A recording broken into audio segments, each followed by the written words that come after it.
Hello friends, मैं doctor Devanshu. स्वागत है आपका इस यूट्यूब चैनल में। आज का जो हमारा टॉपिक है वो रिलेटेड विथ एक फ़िलॉसफी की बुक है स्टुअर्ट क्लोज की। उसमें एक चैप्टर है क्योर एंड रिकवरी। तो आज के इस वीडियो के माध्यम से हम उस चैप्टर के थीम को जानेंगे। बाकी मैंने उस चैप्टर के कुछ पॉइंट को रिलेट करके एक छोटा सा आर्टिकल बनाया है, जिसको मैंने एक होम्यो बुक की वेबसाइट है जो आपको मालूम होगा, उस पर मैंने पब्लिश किया था। तो उसके लिंक को मैं डिस्क्रिप्शन बॉक्स में दे दूंगा, आप वहाँ से उस पूरे आर्टिकल को पढ़ सकते हैं। बट एक बेसिक आइडिया लेते हैं क्योर एंड रिकवरी के बारे में इस वीडियो के माध्यम से। तो आज का वीडियो भी काफ़ी ज़्यादा नॉलेजेबल रहने वाला है। इस वीडियो को आप अंत तक ज़रूर देखें। अगर इस वीडियो से आपको सीखने को मिलता है तो आप इसको लाइक भी कर सकते हैं। तो चलिए वीडियो शुरू करते हैं। क्योर एंड रिकवरी एक मैंगो मैन के लिए भी काफ़ी ज़्यादा आवश्यक है, यानी कि एक आम आदमी को भी इस वर्ड के बारे में या इसका कॉन्सेप्ट क्या है उसको जानना चाहिए, ताकि उनको समझ में आ सके कि उनकी बीमारी ठीक हो रही है या वो रिकवर हो रही है या क्योर हो रही है व रिकवरी के फेज में जा रही है। जनरली जब आप इस टर्म को समझते हैं, क्योर का जनरल मीनिंग क्या है उसको हम पहले देखते हैं। यहाँ पे जो वर्ड है cure means permanent restoration of health. Cure का मतलब क्या है कि हेल्थ को हम परमानेंट रीस्टोर कर रहे हैं, यानी कि जो डिजीज़ कंडीशन में चला गया था उसको हम रीस्टोर करके हेल्दी कंडीशन में ला रहे हैं। और removal and annihilation of the disease, और क्या कर रहे हैं, रिमूव कर रहे हैं, यानी कि बीमारी को डिजीज़ के सिम्टम को रिमूव कर रहे हैं। एंड एनिहिलेट, उसको नष्ट कर रहे हैं। ऑफ द डिजीज़, यानी कि डिजीज़ के सिम्टम को और डिजीज़ को। और जहाँ तक बात आती है, जब सिम्टम रिमूव हो जाता है तो डिजीज़ वाजिब बात है कि वो भी बॉडी से रिमूव हो जाता है, क्योंकि डिजीज़ कुछ और नहीं, एक कलेक्शन ऑफ सिम्टम होता है इन इट्स होल एक्सटेंट। और यहाँ पे ये वर्ड जो काफ़ी इंपॉर्टेंट है, इसके ये स्लाइड को मैं स्क्रीन पर लगा दूंगा तो आप देख सकते हैं। इन इट्स होल एक्सटेंट, यानी कि as a whole, holistic view की बात हो रही है। बहुत पार्ट में आपको देखने को मिलता है कि जो इफेक्ट होता है, इफेक्ट को हम रिमूव कर देते हैं।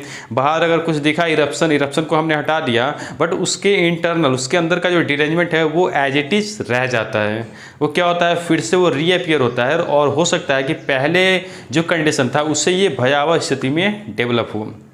इसलिए बोला जा रहा है कि इन इट्स होल एक्सटेंट, यानी कि इफेक्ट को हम ख़त्म कर रहे हैं, उसके साथ साथ कॉज को भी यहाँ पे ख़त्म करने की ज़रूरत है, यानी कि जो इंटरनल डायनेमिक डिरेंजमेंट है उसको भी ठीक करने की ज़रूरत है। Following definite fix principle following definite fix principle, यानी कि जो भी ये प्रोसेस है, यानी कि क्योर का जो प्रोसेस है वो एक प्रिंसिपल पे फिक्स होना चाहिए। और होम्योपैथी के प्रिंसिपल को आप जानते हैं कि सिमिलर स्क्वेंचर, यानी कि जब भी ये प्रकृति में दो समान शक्ति मिलती है तो जो वीकर होता है वो एक्सटिंग्विश, नष्ट हो जाता है। उस प्रिंसिपल के आधार पे हमको यहाँ पे क्योर डेवलप कराना है पेशेंट के अंदर, ताकि उसकी प्रॉब्लम पूर्ण रूप से, यानी कि वो एनिहिलेट हो जाए, वो रिमूव हो जाए और वो परमानेंटली एक हेल्दी कंडीशन में आ सके। ये थी क्योर की डेफिनेशन। सेकेंड नंबर पॉइंट आता है यहाँ पे recovery. Recovery means removal of the symptom. यहाँ भी सिम्टम रिमूव हो रहे हैं, या वो पूर्ण होली या पार्शियली, यानी कि पूर्ण तरीके से हम सिम्टम को रिमूव कर दे रहे हैं या पार्शियल तरीके से। By any means without owing any fix principle, यानी कि इस प्रोसेस को करने में ओबे, यहाँ पे वो ओबे वर्ड यूज़ हो रहा है, यानी कि इस प्रोसेस को हमको कंप्लीट करने में हम किसी तरह के फिक्स प्रिंसिपल का उपयोग नहीं कर रहे हैं। किसी प्रिंसिपल के आधार पर हम यहाँ पे किसी तरह का जो प्रोसेस है वो डेवलप नहीं करा रहे हैं। जैसे कि एग्जांपल लेते हैं कि रिकवरी सिंपल, हम एक इरप्शन का एग्जांपल लेते हैं। अगर यहाँ पे अगर किसी तरह का फंगल इन्फेक्शन है, हमने यहाँ पे एक्सटर्नल एप्लीकेशन का प्रयोग किया, किसी तरह का फंगल रिलेटेड क्रीम का यूज़ किया, ऑइंटमेंट का यूज़ किया, वो इरप्शन रिमूव हो गया, बट वो सिम्टम आपका लोकली यहाँ पे नहीं था, वो आपकी इंटरनल अफेक्शन था, वो आउटवर्डली मैनिफेस्ट हुआ था। यानी कि डिरेंजमेंट आपके अंदर थी और आपने क्या किया, यहाँ पे बस इफेक्ट को हटा दिया, बट उसके पीछे का जो कॉज है वो अंदर ही रह गया। तो क्या होगा कि वो कंडीशन और ज़्यादा बुरी स्थिति में हो सकता है कि कुछ अन्य कॉम्प्लिकेशन बन के वो आपके सामने आ जाए। सो रिकवरी में यही होता है। जैसे कि एक बेसिक एग्जांपल लेते हैं, रिकवरी हम जब भी ईमेल आईडी बनाते हैं तो एक रिकवरी ईमेल उसमें डालते हैं। वो रिकवरी ईमेल क्या करता है कि जब भी इमरजेंसी कंडीशन में हमारी ईमेल आईडी फंसती है या कुछ उसमें प्रॉब्लम आता है तो हम उस रिकवरी ईमेल से उसको रिकवर करते हैं। यानी कि रिकवरी एट इमरजेंसी कंडीशन में यूज़ किया जा सकता है, न कि इसका यूज़ हम जनरली हर डिजीज़ कंडीशन में हम इसका उपयोग कर सकते हैं। इमरजेंसी में क्योंकि वहाँ पे लाइफ एंड डेथ की बात होती है, इसलिए वहाँ पे हम रिकवरी जैसे जो प्रोसेस है, रिकवरी का जो प्रोसेस है वहाँ पे हम यूज़ करते हैं। इसका एक्सप्लेनेशन आपको इस तरह के ट्रीटमेंट का डॉक्टर हैनीमैन ने 67 के फुटनोट में भी किया है कि वहाँ जब ज़िंदगी और मौत की बात होती है तो वहाँ पे पहले पेशेंट की जान बचाना उसकी ज़रूरत होती है, बाद में हम अपने सिद्धांत की बात करते हैं या अपने सिस्टम की बात करते हैं। ये था इसका general definition cure and recovery का। मैं बस थीम पे आऊँगा, ज़्यादा ये वीडियो लंबा नहीं करूँगा क्योंकि मैंने आर्टिकल में सारे पॉइंट लिखे हैं। कुछ पॉइंट को यहाँ पे रिलेट करता हूँ जिससे रिलेटेड आपको पॉइंट इस चैप्टर में आपको देखने को मिलेगा। जब भी क्योर की बात आती है, जब होम्योपैथी का आविष्कार हुआ, एडवेंट ऑफ होम्योपैथी, जब होम्योपैथी आई तभी क्योर जैसा वर्ड लोगों को सुनने में मिला। यानी कि उससे पहले क्योर की बातें ही नहीं होती थी। आप जितने भी लिटरेचर उठा लें ओल्ड स्कूल के या आप ओल्ड जितने भी हिस्ट्री को देखें, वहाँ पे क्योर शब्द की बातें नहीं होती थी। वर्ड था बट इस प्रोसेस को कैसे किया जाए ये मालूम नहीं था क्योंकि कोई एक फिक्स वे नहीं था ट्रीटमेंट का। होम्योपैथी आई, होम्योपैथी ने इस वर्ड को भी दिया और सबसे बड़ी बात क्योर कैसा होना चाहिए इसको भी डेवलप करने में होम्योपैथी का बहुत बड़ा रोल है।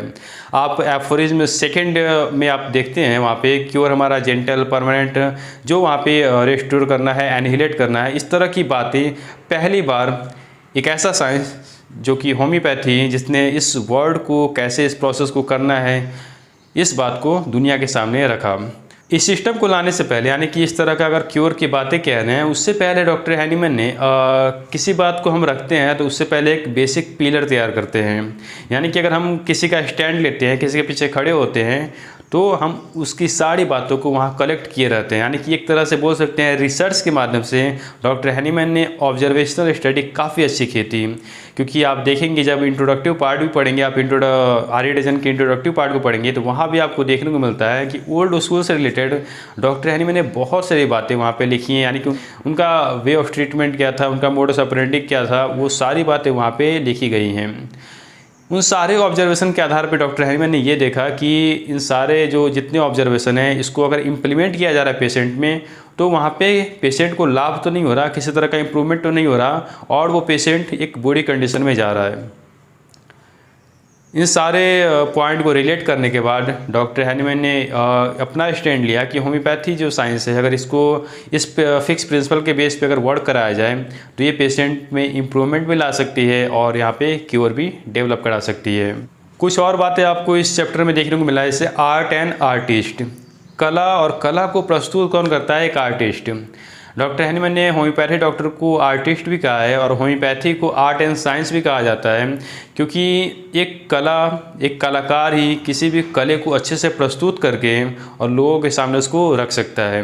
बेसिक एग्जांपल एक लेते हैं, जैसे एक मेडिसिन है, जैसे एक लैकेसिस मेडिसिन है जो कि सांप के जहर से बनी हुई मेडिसिन है। अब उस जहर को हम डायरेक्ट क्रूड फॉर्म में ले तो हम मर जाएंगे, बट उसी को एक वे पोटेंटाइजेशन के मेथड पे उसको डायनेमाइज करके जब उसके इनहेरिटेंट एनर्जी को जब लाया जाता है, एक मेडिसिन के कॉन्सेप्चुअल इमेज को जब क्रिएट किया जाता है तो वही लैकेसिस बहुत सारे कंडीशन में पेशेंट को इम्प्रूवमेंट दिलाने में, बहुत सारे डिजीज़ कंडीशन को ठीक करने में काफ़ी ज़्यादा हेल्प करती है। इसलिए डॉक्टर हैनीमैन ने एक होम्योपैथी डॉक्टर को आर्टिस्ट कहा है क्योंकि वो जानते हैं, एक होम्योपैथी डॉक्टर जानते हैं पेशेंट को किस वे में, जैसे केस टेकिंग हो गया, प्रॉपर रिपेट्राइजेशन हो गया है, ये सारे जितने प्रोसेस हैं ये सारे एक आर्टिस्ट ही कर सकते हैं, आर्टिस्ट इसको इम्प्लीमेंट कर सकते हैं। और बाकी हमारा जो साइंस, होम्योपैथी साइंस बोलते हैं, जितने हमारे प्रिंसिपल हैं, जितने हमारे लॉ हैं, वो सारे लॉ, सारे प्रिंसिपल एक साइंटिफिक बेस्ड पे आधारित हैं। एक और पॉइंट जो कि काफ़ी इंपॉर्टेंट है इस चैप्टर में, art is not imitating the nature. कला ये नहीं है कि आप प्रकृति का जो भी रिफ्लेक्शन है उसको आप कॉपी करें। इसको काफ़ी एक बेस्ट एग्जांपल से डॉक्टर स्टुअर्ट क्लोज ने रिलेट किया है कि एक snake bite and hypodermal injection, hypodermal needle का प्रयोग, इस तरह के एग्जांपल भी आपको इस चैप्टर में देखने को मिलेंगे।